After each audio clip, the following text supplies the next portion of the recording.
Assalamualaikum warahmatullahi wabarakatuh. Perkenalkan, nama saya Lala Naisatul Munawwarah dengan NIM 7211419031 dari akuntansi B19. Video kali ini saya akan menjelaskan bab 3 Sistem Informasi Manajemen terkait menggunakan atau penggunaan teknologi informasi dalam menjalankan perdagangan elektronik atau e-commerce. Sebelum itu, saya akan menjelaskan definisi terkait e-commerce. Definisi sempit terkait e-commerce yaitu meliputi transaksi-transaksi bisnis yang berhubungan dengan pelanggan dan pemasok yang menghubungkan komputer mereka masing-masing melalui internet. Sedangkan definisi luas yaitu bahwa e-commerce dapat memfasilitasi operasi internal maupun eksternal perusahaan. Kita masuk ke materi yang pertama, yaitu perdagangan elektronik. Ada beberapa subbab yang akan dibahas. Yang pertama, e-commerce di luar batas perusahaan. E-commerce ini dibedakan menjadi dua jenis, yaitu e-commerce bisnis ke konsumen dan e-commerce bisnis ke bisnis. Artinya e-commerce dibedakan menjadi dua, yaitu B2C antara perusahaan ke konsumen dan B2B antara perusahaan ke perusahaan. Yang kedua, terkait faktor kunci sukses dalam e-commerce. Sebuah perusahaan e-commerce bisa bertahan tidak hanya mengandalkan kekuatan produksi saja, tetapi dengan adanya tim manajemen yang handal, kemudian pengiriman yang tepat, dan lain sebagainya. Ketiga, yaitu manfaat-manfaat yang diharapkan dari e-commerce. Yang pertama, perbaikan layanan pelanggan sebelum, selama, dan setelah penjualan. Yang kedua, perbaikan hubungan dengan pemasok dan komunitas keuangan. Yang ketiga, peningkatan imbal hasil ekonomi atas pemegang saham dan investasi pemilik. Yang keempat, terkait kendala-kendala e-commerce. Ada beberapa kendala, di antaranya satu, biaya yang tinggi, kemudian kekhawatiran akan masalah keamanan, dan perangkat lunak yang belum mapan atau belum tersedia.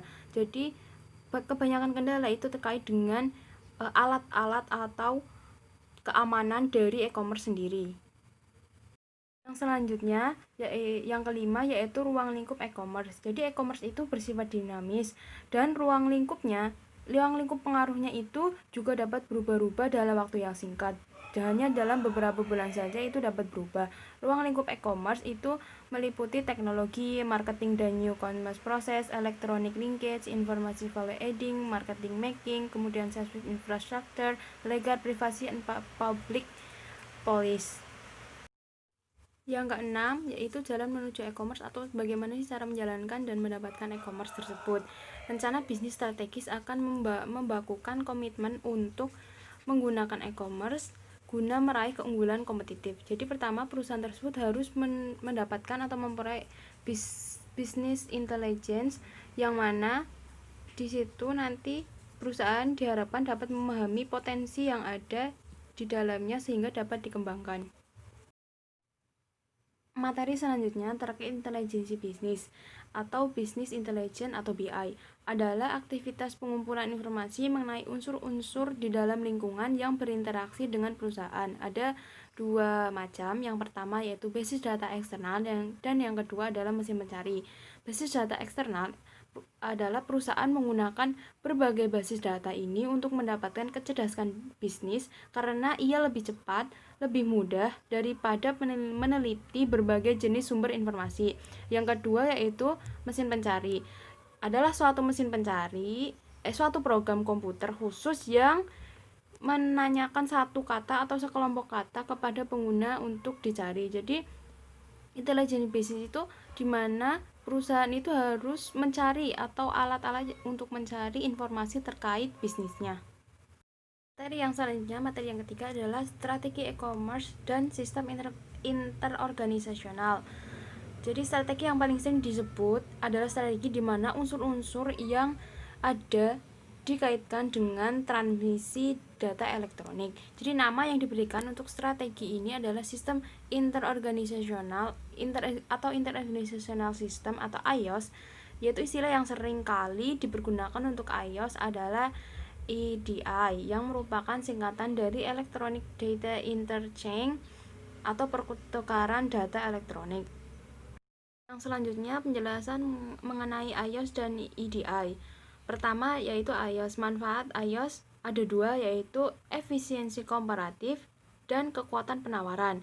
Efisiensi komparatif meliputi efisiensi internal dan efisiensi interorganisasional. Kekuatan penawaran, kemampuan sebuah perusahaan untuk menyelesaikan perselisihan dengan para pemasok dan pelanggannya. Kemudian terkait EDI. EDI terdiri atas transmisi data langsung komputer ke komputer dalam suatu format struktur yang dapat dibaca oleh mesin.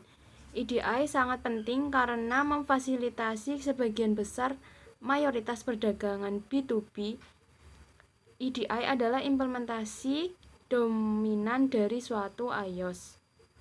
Materi yang selanjutnya yaitu strategi B2C untuk e-commerce. Tadi strateginya terkait dengan B2B, yang sekarang adalah terkait B2C. Yang pertama yaitu produk-produk digital. Beberapa produk dan jasa tertentu dapat dikirim kepada pelanggan melalui internet.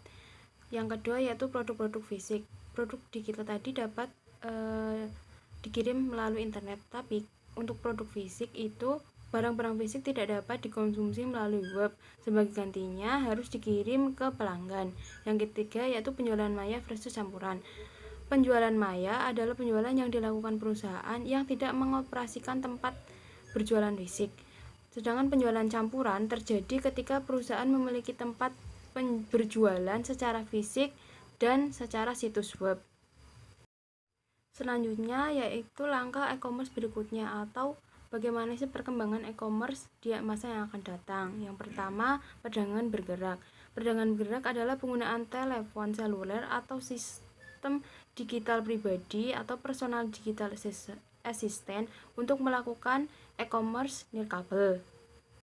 Yang kedua, terkait nirkabel berkelas bisnis di semua tempat. Komunikasi nirkabel yang kecepatannya cukup memadai melalui penyediaan jasa komunikasi yang sama dengan telepon seluler akan memungkinkan terciptanya komputasi nirkabel berkelas bisnis hampir di semua bisnis, hampir di semua tempat. Jadi langkah e-commerce berikutnya itu sangatlah berkembang pesat seiring dengan teknologi yang semakin canggih, semakin berubah dan dapat mempermudah dari e-commerce tersebut. Selanjutnya terkait e-commerce di Indonesia. Yang pertama, perkembangan e-commerce di Indonesia. E-commerce di Indonesia sedikit banyak tentu terkait dengan perkembangan e-commerce di negara-negara maju. Jumlah penjualan dan pembelian online di Indonesia memang terus meningkat dari waktu ke waktu. Asumsi ini tentu dapat menjadi tolak ukur lain potensi e-commerce di Indonesia yang masih menyisakan peluang besar. Dengan pasar pengguna internet yang diperkirakan hampir 35-50 juta pengguna, ini merupakan sebuah peluang besar untuk e-commerce di Indonesia. Dan yang terakhir, terkait masalah e-commerce di Indonesia. Para pemain yang telah mapan seperti Rakuten, Toko Bagus Plaza, kemudian Berniaga, Tokopedia, dan lain-lain, sebelum itu mereka juga mendapat beberapa kendala termasuk e-commerce yang masih cenderung kecil seperti sarana pembayaran, kemudian mobile, sarana logistik, dan peraturan-peraturan yang ada di e-commerce. Sekian penjelasan dari saya, semoga bermanfaat. Apabila ada kesalahan mohon maaf. Wassalamualaikum warahmatullahi wabarakatuh.